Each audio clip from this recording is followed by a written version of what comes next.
വേദിയിലും സദസ്സിലുമുള്ള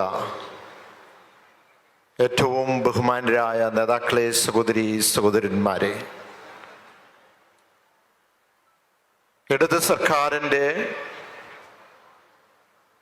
4ാം വാർഷികത്തിനോടനുബന്ധിച്ച് നടക്കുന്ന ഈ മഹാസമ്മേളനത്തിൽ പങ്കെടുക്കുന്ന മുഴുവൻ നേതാക്കന്മാരെയും പ്രവർത്തകരെയും സഹോദരി സഹോദരന്മാരെയും ഞാൻ ഹൃദയം കൊണ്ട് സ്നേഹപൂർവം അഭിവാദ്യം ചെയ്യുകയാണ്. ഈ സമ്മേളനം ഇടത് സർക്കാരിൻ്റെ 4ാം വാർഷികമായിട്ടാണ് നമ്മൾ ആഘോഷിക്കുന്നത്. പക്ഷെ നമുക്കറിയാം, 4 വർഷമല്ല നമ്മൾ പിന്നിട്ടിരിക്കുന്നത്. നമ്മുടെ അധികാരത്തിൽ വന്നതിന് ശേഷം 9 വർഷം പിന്നിട്ടിരിക്കുകയാണ്. അർത്ഥവത്തായ 9 വർഷം ഇടത് സർക്കാർ ഇന്ന് ഭരണം പിന്നിട്ടിരിക്കുകയാണ്. 10ാം വർഷത്തിലേക്ക് നമ്മൾ കടക്കുകയാണ്. ഈ സാഗരം കാണുമ്പോൾ എനിക്ക് കാണുവാൻ കഴിയുന്ന ആയിരങ്ങൾ കോരിച്ചൊരിയുന്ന മഴയാണ്. എനിക്ക് തോന്നുന്നു ഈ പന്തലിൽ ഇടകുറവാണ്. ബാക്കി ആയിരങ്ങൾ ഇന്ന് പെവിലിയനിൽ കാത്തു നിൽക്കുന്നു. ഒരു കാര്യം വ്യക്തമാണ്, ഇന്ന് കേരള ജനത ഇടത് സർക്കാരിനോടൊപ്പമാണ്, കോട്ടയം LDFിനോടൊപ്പമാണ് എന്ന് തെളിയിക്കുന്നതാണ് ഈ മഹാസാഗരം എന്ന് പറയാൻ ആഗ്രഹിക്കുന്നു. 2016 ഇടതുപക്ഷം അധികാരം ഏറ്റെടുത്തു. 2021 തെരഞ്ഞെടുപ്പ് അത് വെറും ഒരു തെരഞ്ഞെടുപ്പല്ലായിരുന്നു. ആ തെരഞ്ഞെടുപ്പിൽ കേരള സംസ്ഥാനത്ത് ഒരു മഹാചരിത്രം സൃഷ്ടിക്കുകയുണ്ടായി. എന്താണ് ചരിത്രം? നമുക്ക് കേരള സംസ്ഥാനത്ത് ജനതയുടെ വോട്ടിംഗ് ശീലങ്ങളൊക്കെ നമുക്കറിയാം. ഒരു മുന്നണി അധികാരത്തിൽ വന്നാൽ 5 വർഷത്തിന് ശേഷം മറ്റൊരു മുന്നണി അധികാരത്തിൽ വരും. മാറി മാറിയാണ് അധികാരത്തിലേക്ക് വരുന്നത്. LDF അധികാരത്തിലേക്ക് വന്നാൽ 5 വർഷം കഴിഞ്ഞ് UDF വരും. UDF അധികാരത്തിലേക്ക് വന്നാൽ 5 വർഷം കഴിയുമ്പോൾ LDF അധികാരത്തിലേക്ക് വരും. പക്ഷേ ഇവിടെ നമുക്ക് കാണുവാൻ കഴിയുന്നത് കേരള സംസ്ഥാനത്തിൻ്റെ ജനങ്ങളുടെ ആ വോട്ടിംഗ് ശീലത്തിൽ ഒരു മാറ്റം വന്നു. ഒരു തുടർഭരണത്തിലേക്ക് ഇടതുപക്ഷം പോയി. പക്ഷെ അതിനപ്പുറം നമുക്ക് കാണുവാൻ കഴിഞ്ഞത് ഒരു തുടർഭരണം മാത്രമല്ല, ശീലത്തിൽ മാത്രമല്ല. 1ാം ഇടതുപക്ഷ ഭരണത്തിന് ശേഷം 2ാം ഇടതുപക്ഷ ഭരണം വന്ന് കേരളത്തിന്റെ ജനങ്ങൾ, കേരളത്തിന്റെ ഇടതുപക്ഷ ജനാധിപത്യ മുന്നണിയുടെ നായകൻ ശ്രീ പിണറായി വിജയന് ഭരണം ഏൽപ്പിക്കുമ്പോൾ ഇവിടെ ഒരു നവകേരളത്തിനുള്ളൊരു മഹാസ്വപ്നത്തിനും കൂടി തുടക്കം കുറിച്ചിരിക്കുന്നു എന്നുള്ളതാണ്. 2016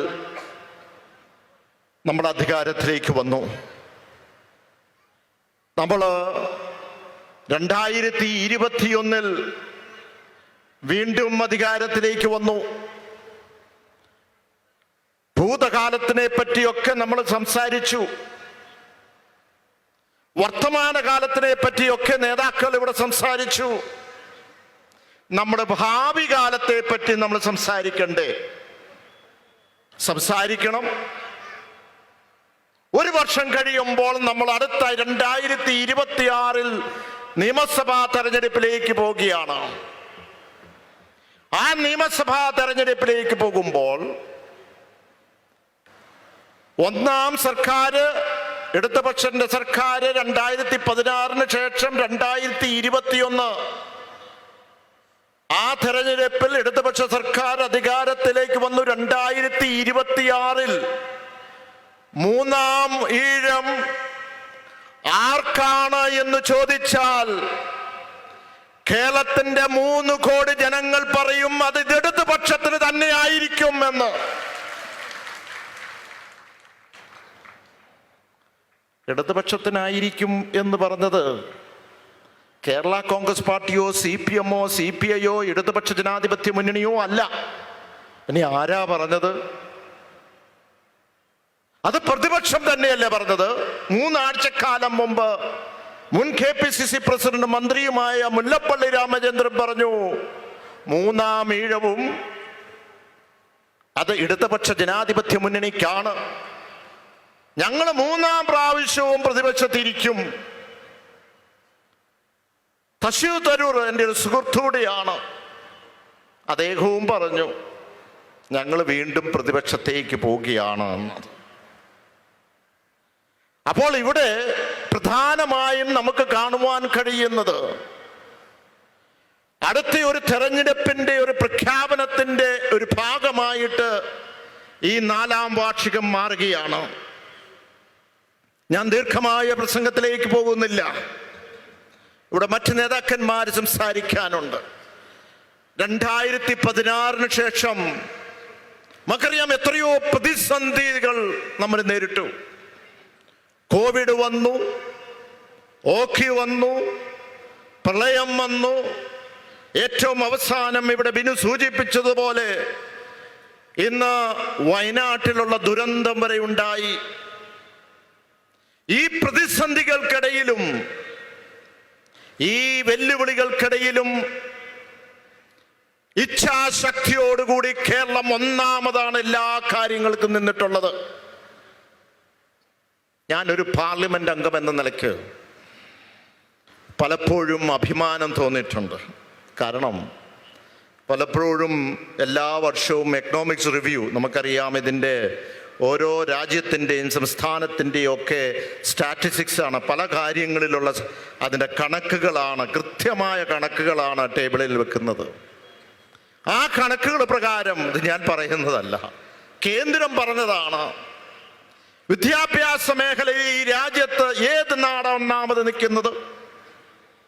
അത് നമ്മുടെ കേരളമാണ്. ആരോഗ്യ മേഖലയിൽ ഈ രാജ്യത്ത് ഏത് നാടാണ് ഒന്നാമത് നിൽക്കുന്നത്? അത് നമ്മുടെ കേരളമാണ്. പഞ്ചായത്ത് രാജിന്റെ കാര്യത്തിൽ ഈ രാജ്യത്ത് ഒന്നാമത് നിൽക്കുന്നത് ഏത് നാടാണ്? അത് നമ്മുടെ കേരളമാണ്. മാലിന്യമുക്തമായി ബന്ധപ്പെട്ടുള്ള കാര്യത്തിൽ ഈ നാട് ഒന്നാമത് നിൽക്കുന്നത്, ഈ രാജ്യത്ത് ഒന്നാമത് നിൽക്കുന്നത് ഏതാണ്? അത് നമ്മുടെ നാട് കേരളമാണ്. സ്ത്രീ ശാക്തീകരണത്തിന്റെ കാര്യത്തിൽ നമുക്കറിയാം, കുടുംബശ്രീ പോലുള്ള സ്ത്രീകളെ അടുക്കളയിൽ നിന്ന് അരങ്ങത്തേക്ക് എത്തിച്ച ആ പ്രസ്ഥാനം നമുക്കറിയാം. ഇന്ന് സ്ത്രീ ശാക്തീകരണത്തിന്റെ കാര്യത്തിൽ ദേശീയ തലത്തിൽ ഒന്നാമത് നിൽക്കുന്നത് നമ്മുടെ നാട് കേരളമാണ്. അങ്ങനെ നിരന്തരമായി ഇൻഫന്റ് മോർട്ടാലിറ്റിയുടെ കാര്യത്തിൽ ഏറ്റവും ചുരുങ്ങിയത്, അതിൻ്റെ നമ്പറുകൾ ഏറ്റവും കുറവുള്ളത് അത് കേരളമാണ്. അപ്പോൾ നമ്മൾ എടുത്തു നോക്കുമ്പോൾ ഏറ്റവും ഒന്നാമത് നിൽക്കുന്നത് കേരള സംസ്ഥാനമാണ്.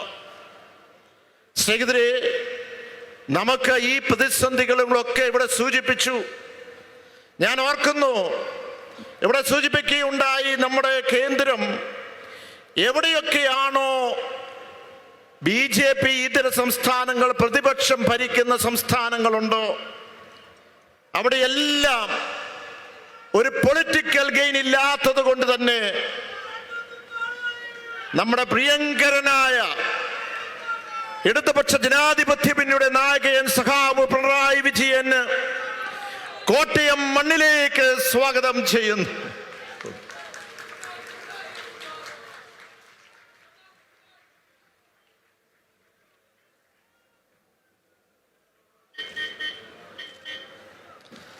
അപ്പോൾ ഞാൻ സൂചിപ്പിച്ചത്, ഞാൻ ഏതാനും 1-2 മിനിറ്റ് കൊണ്ട് ഞാൻ അവസാനിപ്പിച്ചോളാം.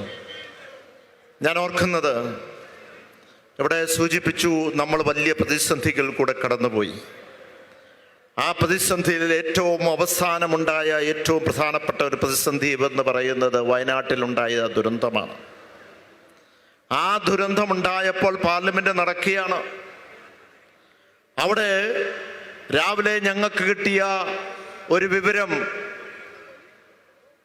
ഒരു 10 മണി കഴിഞ്ഞപ്പോൾ ഏതാണ്ട് 100ഓളം പേര് മരണമടഞ്ഞു, 250ഓളം പേരും കാണാതായി. പാർലമെന്റ് തുടങ്ങി. ആ പാർലമെന്റിൽ ഏറ്റവും ആദ്യമേ ഇടതുപക്ഷ MP-മാർ ഏറ്റുനിന്നു. കേരളത്തിൽ ഇങ്ങനെയൊരു സംഭവം ഉണ്ടായി, 1 മിനിറ്റ് അതിൻ്റെ വിവരം അറിയിക്കണം, ഞങ്ങൾക്കൊരു ശകലം സമയം തരണം എന്ന് ഞങ്ങൾ അഭ്യർത്ഥിച്ചു. ഞാൻ ഓർക്കുന്നു, ഞാൻ കൈകൂപ്പി അഭ്യർത്ഥിച്ചു, ഞങ്ങൾക്ക് 1 മിനിറ്റ് തരണം, ആ വിവരമൊന്ന് അറിയിക്കുവാനും കേന്ദ്രം ഇതുമായി ബന്ധപ്പെട്ട ഒരു നടപടി എടുക്കുവാനും വേണ്ടി സഹായിക്കണം എന്ന് പറഞ്ഞപ്പോൾ ഞങ്ങൾ തരില്ല എന്ന് രാജ്യസഭയുടെ ചെയർമാൻ, അന്ന് വൈസ് പ്രസിഡന്റാണ് രാജ്യസഭയുടെ ചെയർമാൻ, സംസാരിച്ചു. പക്ഷെ ആർത്ത് വിളിച്ച് ഞങ്ങൾ അപേക്ഷിച്ചപ്പോൾ 1/2 സെക്കൻഡ്, 1 മിനിറ്റിന് 30 സെക്കൻഡ് തന്നു പറഞ്ഞു. പക്ഷെ അവിടെയും ഞാൻ കാണുന്നത് രാഷ്ട്രീയമാണ് അവരുടെ. എന്താണ് അവരുടെ രാഷ്ട്രീയം? അവരുടെ രാഷ്ട്രീയം ഇന്ന് കേരളത്തിൽ BJPക്ക് വേരുറപ്പിക്കാൻ കഴിയാത്തത് കൊണ്ട് എന്ത് സംഭവം നടന്നാലും ഞങ്ങൾ സഹായിക്കില്ല. അതിന്റെ 2 ദിവസം മുമ്പ് ഞാൻ ഓർക്കുന്നു, 3 കുട്ടികൾ ദാരുണമായി അന്തരിച്ചു. ആ വെള്ളത്തിൽ വീണ് സിവിൽ സർവീസിൽ ഉണ്ടായിരുന്ന ഒരു കോച്ചിങ് സെന്ററിൽ ഡൽഹിയിൽ. അത് വളരെ നിർഭാഗ്യകരമായി പോയി, ദാരുണമായ ഒരു അന്ത്യമായിരുന്നു. മലയാളി ഉൾപ്പെടെ ഉണ്ടായിരുന്നു. അവിടെ 0 ഓവറിൽ ആ കാര്യം ഉന്നയിച്ചു, സമയം കൊടുക്കണം, ഒരു സംശയവുമില്ല. പക്ഷേ ചെയർ ഉൾപ്പെടെ പറയുന്നു ഇത് വളരെ പ്രധാനപ്പെട്ട ഒരു വിഷയമാണ്, ഞാൻ 2 മണിക്കൂർ ചർച്ചയ്ക്കെടുക്കുകയാണ്. ചർച്ചയ്ക്കെടുത്തു, സംസാരിച്ചു.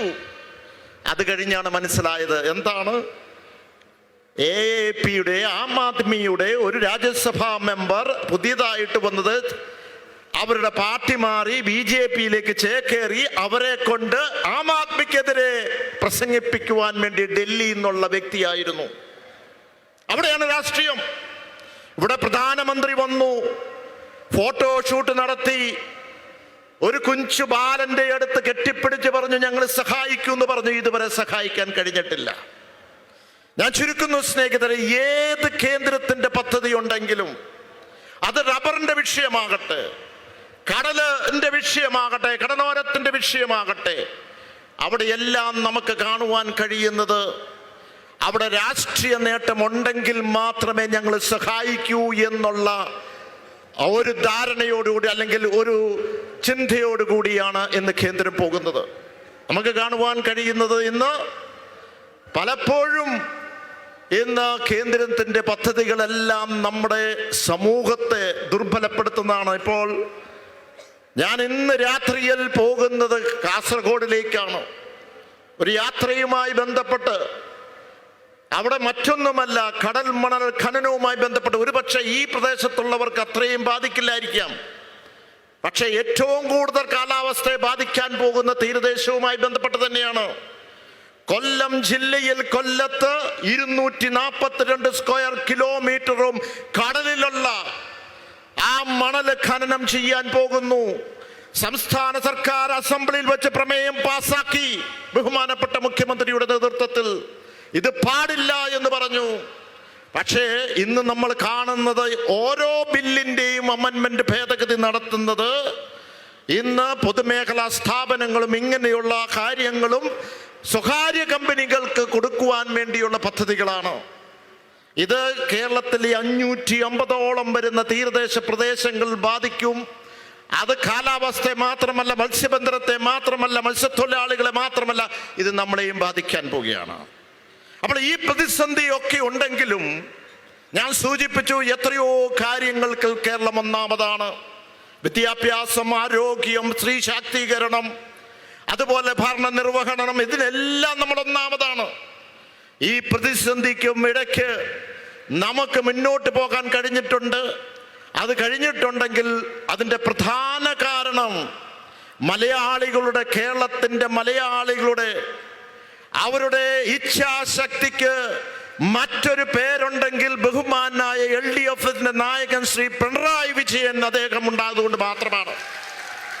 ഞാൻ സൂചിപ്പിച്ചത്, ഇനി അടുത്ത വർഷം ഒരു തെരഞ്ഞെടുപ്പിലേക്ക് പോകുമ്പോൾ ആ മൂന്നാം ഈഴവും കേരളത്തിന്റെ ജനത പറയുന്നു, അത് നമ്മളല്ല പറയുന്നത്, പ്രതിപക്ഷം പറയുന്നു, അത് ഇടതുപക്ഷത്തിനാണ് എന്ന് പറയുകയാണ്.